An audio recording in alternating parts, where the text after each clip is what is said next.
ನಾನು ಯಾವಾಗಲೂ ನೋಡ್ರಿ, ಯಾಕಂದ್ರೆ ಸುಮಾರು 29 ವರ್ಷದಿಂದ ಕೋಆಪರೇಟಿವಲ್ಲಿ ನಾನು ಭಾಗವಹಿಸಿದಂತೆ ರೈತಾಗ ಸಹಕಾರ ಕ್ಷೇತ್ರದಲ್ಲಿ ರಾಜಕೀಯ ಬರಬಾರ್ದು ನನ್ನ ಆಸೆ ಇರುತ್ತೆ. ಬಂತಂದ್ರೆ ಪ್ರಾಬ್ಲಮ್ ಆಗ್ತೈತಿ ರೀ. ಅದಕ್ಕೆ ಆಗಬಾರ್ದ ಪ್ರಯತ್ನ ಮಾಡಿದ ನಿಜ ರೀ.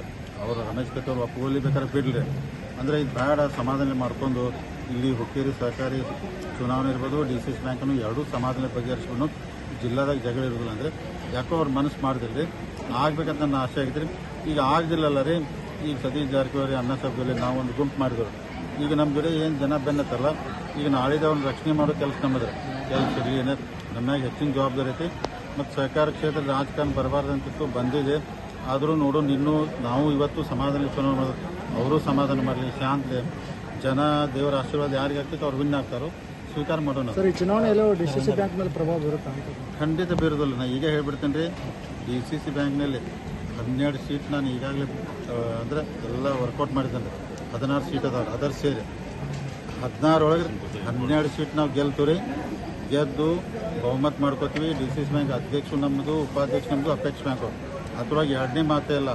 ನೀವು 11 ತಾರೀಕು ಲಾಸ್ಟ್ ನಾಮಿನೇಷನ್ ಐತೆ, ಅವತ್ತನ ನಿಮಗೆ ಮ್ಯಾಕ್ಸಿಮಮ್ ರಿಪೋರ್ಟ್ ಕೊಡ್ತೇನೆ. ಅಂದ್ರೆ ನಾನು ಯಾಕಂದ್ರೆ ಭಾಳ ಸೊಕ್ಲು ಹೇಳ್ತಿಲ್ಲ, ಅಷ್ಟು ಜನರ ಪ್ರೀತಿ ವಿಶ್ವಾಸ ರೀ. ಮತ್ತು ಗ್ರೌಂಡ್ ವರ್ಕ್ 4 ತಿಂಗಳು ಭಾಳ ಮಾಡಿದ್ದೀನಿ ನಾನು. DCC ಬ್ಯಾಂಕ್ 100ಕ್ಕೆ 100 ನಮ್ದಾಗುತ್ತೆ ರೀ. ಇವ್ರು ಯಾರೂ ಬರೋದಲ್ಲ. ಇವ್ರು ಇಲ್ಲಿ ಹುಕ್ಕೇರಿ ತಾಲೂಕಿನ ಚುನಾವಣೆ ನಡೆದೈತೆ DCC ಬ್ಯಾಂಕ್ ರೀ. ನಿಮ್ಗೆ ಕರೆಕ್ಟಾಗಿ ಫಿಗರ್ ಐತೆ ಅಂತ ಸುಳ್ಳು ಹೇಳೋದು. ಅವ್ರ ಕಡೆ 51 ಓಟ್ ಅದ, ನಮ್ಮ ಕಡೆ 41 ಓಟ್ ಅದ. 10 ಓಟ್ ಮ್ಯಾಗ ಡಿಫ್ರೆನ್ಸ್ ಐತೆ ರೀ. ಆಮೇಲೆ ಒಳಗೆ ಗುಪ್ತ ಮತದಾನ ಐತೆ, ಯಾರು ಯಾಕಡೆ ಓಟ್ ಹಾಕ್ತಾರೋ ಹೇಳಕ್ಕೆ ಬರ್ತಲ್ಲ.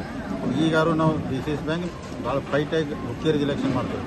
ಒಂದು ಕಡೆ ರಾಜೇಂದ್ರ ಪಾಟೀಲ್ ನಮ್ಮ ಕ್ಯಾಂಡಿಡೇಟ್ ಅದಾರ, ಅವ್ರು ರಮೇಶ್ ಕತ್ತಿ ಅವ್ರಿಗೆ ಅದನ್ನು ಜೋರಾಗಿ ಇಲೆಕ್ಷನ್ ಮಾಡ್ತೀವಿ. ಏನು ರಿಸಲ್ಟ್ ಅದೇ ಸ್ವೀಕಾರ ಮಾಡ್ತೀವಿ. ಜೊಲ್ಲೆ ಅವ್ರು ಮಾತ್ರ ಎಲ್ಲೋ ಜಾರಕಿಹೊಳಿ ಅವರು ನಮ್ಮ ಸಂಬಂಧನೇ ಕಟ್ಸ್ಕೊಂಡ್ರು.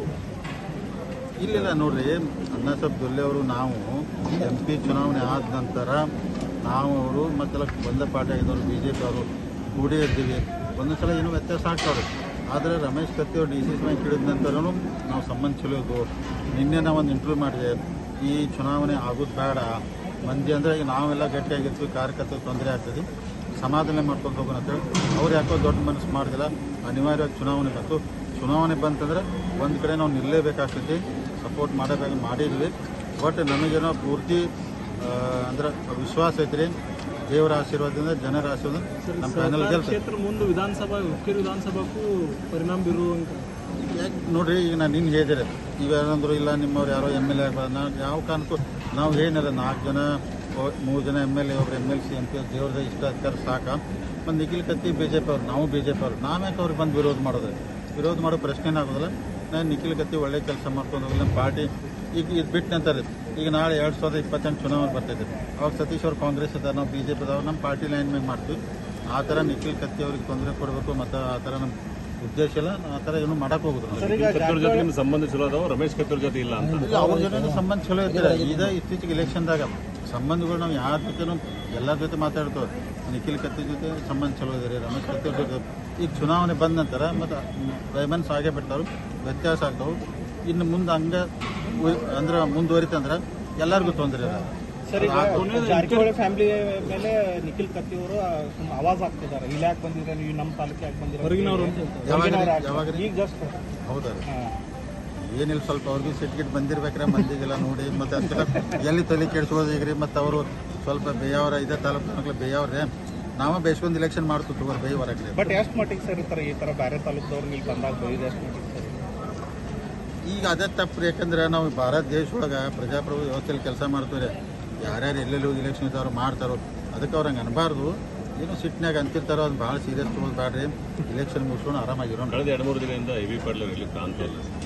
ಅದು ಅವ್ರಿಗೇನೋ ಆರಾಮಿಲ್ಲ ಅಂತ ಕೇಳಿದ್ದೀನಿ ನಾನು ರೀ. ಅಂದರೆ ನನಗೆ ಗೊತ್ತಿಲ್ಲ, ಆರಾಮಿಲ್ಲ, ಹಾಸ್ಪಿಟಲೈಸ್ ಆದರು, ಅದಕ್ಕೆ ಬಂದಿಲ್ಲ ಅನ್ನತ್ತಿದ್ರಿ. ಅದು ವಿಷಯ ನನಗೆ ಗೊತ್ತಿಲ್ಲ. ಬಟ್ ಚುನಾವಣೆ ಮಾತ್ರ ಸಮಾಧಾನ ಶಾಂತವಾಗಿದೆ. ಹುಕ್ಕೇರಿ ತಾಲೂಕಿನ ರೈತರಿಗೆ ಮುಂದಿನ ದಿನಮಾನ ಒಳ್ಳೆಯ ಭವಿಷ್ಯ ಇದೆ, ಅವ್ರಿಗೆ ಒಳ್ಳೇದಾಗುತ್ತೆ ಅಂತ ನನ್ನ ಆಸೆ. ಸರ್, ಕೊನೆಯದಾಗಿ ಮತ್ತೊಂದು ರೌಂಡ್ DCC ಚುನಾವಣೆ ಸಣ್ಣದ ಪ್ರಯತ್ನ ಮಾಡ್ತೀರಾ ಅಥವಾ ಇಲ್ಲ ಸರ್? ಅಂದರೆ ಈಗ ಯಾಕೆ ಆಗೋದಿಲ್ಲ ಅಂದ್ರೆ ಹೇಳ್ತೀನಿ ಬೇಡ. ನಾನು ಮೊದಲು ನಿಮಗೆ ಹೇಳಿದ್ದೇನೆ, ಹುಕ್ಕೇರಿ, ಚಿಕ್ಕೋಡಿ, ಅಥಣಿ, ಕಾಗವಾಡ ಇಲೆಕ್ಷನ್ ಮಾಡೋದಿಲ್ಲ. ಅಂದ್ರೆ ಹುಕ್ಕೇರಿ ಅನಿವಾರ್ಯ ಪರಿಸ್ಥಿತಿ ಇಲೆಕ್ಷನ್ ಮಾಡಕತ್ತವ್ರಿ. ಆಮೇಲೆ ಚಿಕ್ಕೋಡಿಗೆ ಇಲೆಕ್ಷನ್ ಆಗೋದಿಲ್ಲ ನಾನು ತಿಳಿ ಮಾಡಿದ್ರೆ. ಆಮೇಲೆ ನಿಮ್ಗೆ ಈಗ ಹೇಳ್ಬಿಡ್ತೇನೆ, ಅಂದ್ರೆ ನಿಪಾನಿ ಇಲೆಕ್ಷನ್ ಆಗುತ್ತೆ ರೀ. ಆದರೆ ನಮ್ಮದು ಗೋಕಾಕ್, ಮುಡಲಗಿ, ಬೆಳಗಾವಿ, ರಾಮದುರ್ಗ, ಸೌದತ್ತಿ, ಆಮೇಲೆ ನಮ್ಮ ಖಾನಾಪುರ, ಇವೆಲ್ಲ ಅಂದರೆ ಇಲ್ಲ ರಾಮದುರ್ಗ ಆಗ್ಬೋದು, ಬಿಕ್ಕಿದೆಲ್ಲ ಆಗೋದಿಲ್ಲ. ಈಗ ಸಂಧಾನ ಆಗೋದಿಲ್ಲ. ಅದಕ್ಕೆ ನೋಡಿ ಏನಾಗಿದೆ ರಾಜಕಾರಣದಾಗ ರೀ ಎಲ್ಲರೂ ಗ್ರಿಪ್ ಇಟ್ಕೋತಾರೆ. ನಾವು ನಮ್ಮ ಲೆಕ್ಕಾಚಾರ ಮಾಡ್ಕೊಂಡು ಕೂತ್ಬಿಟ್ಟಿದ್ದಾರೆ. ಅಷ್ಟು ಮೀರಿ ಏನಾರ ಯಾರ ಹುಕ್ಕೇರಿ ಭಾಳ ಕಷ್ಟ ಇದೆ ರೀ. ಬೇರೆ ತಾಲೂಕಿನ ಬಂದ್ರೆ ಆಗ್ಬೋದು. ಅಂದ್ರೆ DCC ಬ್ಯಾಂಕ್ ದೊಡ್ಡ ಬ್ಯಾಂಕ್ ಇದೆ ರೀ. ನಿಮ್ಗೆ ಒಂದೇ ಹೇಳ್ತೀನಿ ನಾನು, ಯಾಕಂದ್ರೆ ನನಗೂ ಚಾಲೆಂಜ್ ಆಗಿ ತೊಗೊಂಡ್ರಿ DCC ಬ್ಯಾಂಕು. ಇವ್ರು ನಾವಿದ್ರೆ ಬ್ಯಾಂಕ್ ಅನ್ನತ್ತಾರೆ, ಅವ್ರು ಇಲ್ಲದೆ ಬ್ಯಾಂಕ್ ನಡೆಸಿ ತೋರಿಸೋನು, ಜನಕ್ಕೆ ಒಳ್ಳೇದು ಮಾಡೋನು. ಈಗ ಬೆಳಗಾವಿ ಹಾಲು ಹೋಗ್ಬಿಟ್ಟು ಲಾಸ್ ಇದ್ದದ್ದು 13 ಕೋಟಿ ಲಾಭ ಮಾಡಿದ್ದಾನೆ. ಮೊನ್ನೆ ಒಂದೇ ನಿಮ್ಗೆ ಹೇಳ್ತೀನಿ, ಜನರಲ್ ಬಾಡಿ ಮೀಟಿಂಗ್ ಆಯ್ತು ರೀ ನಮ್ಮ ಮಿಲ್ಕ್ ಡೈರಿ. 48 ಲಕ್ಷ ರೂಪಾಯಿ ಖರ್ಚು ಮಾಡಿ ಜನರಲ್ ಬಾಡಿ ಮಾಡಿದ್ದಾರೆ. ಖರೆ ನಾವು ಡೈರಿಯಿಂದ ಬರೀ 2 ಲಕ್ಷ ಖರ್ಚು ಹಾಕಿದ್ದಾರೆ. 46 ಲಕ್ಷ ಎಲ್ಲಿದ್ದು ಬಂತು ನೀವೇ ಹೇಳ್ರಿ. ಅಂದರೆ ನಾವು ಅಲ್ಲಿ ಒಂದೊಂದು ರೂಪಾಯಿ ಹೊರಗಿನ ತೆಗೆದು ಹಾಕಿ ನಡೆಸೋದು. ಅದಕ್ಕೆ ಇದನ್ನು DCC ಬ್ಯಾಂಕ್ ಚಲೋ ನಡೆಸು, ಜನ ಆಶೀರ್ವಾದ ಮಾಡಿ ನಾನು ವಿನಂತಿ.